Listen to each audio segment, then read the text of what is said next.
आणि कदाचित आम्हाला असंही कळलं की संध्याकाळी अर्धा एक तास त्यांना टीव्हीवर क्रिकेटची मॅच सुद्धा तिथं दाखवली।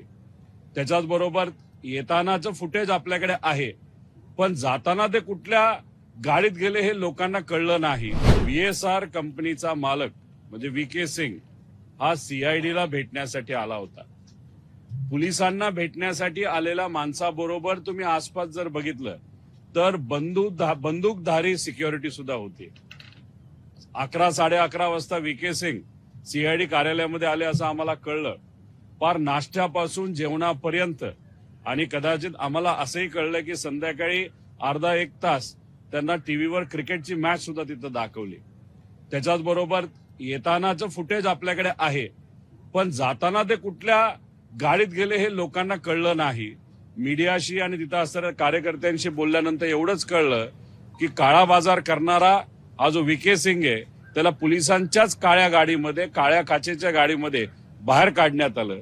म्हणजे एवढी VIP ट्रीटमेंट तुम्ही एका क्रिमिनल इन्व्हेस्टिगेशन मध्ये असणाऱ्या प्रमुख जो कोणी क्रिमिनल या अंगाने आपण त्या व्यक्तीकडे बघत आहात त्याला जर तुम्ही VIP ट्रीटमेंट देत असाल तर हे म्हणजे फारच दुःख करणारं आहे।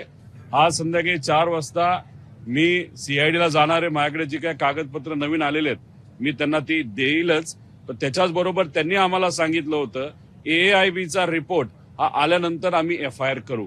मग आज जाऊन आम्ही त्यांना विचारणार आहोत की तुम्ही FIR करणार आहात का। तसं बघितलं तर लिगली ते FIR केलं पाहिजे, पण बघूया।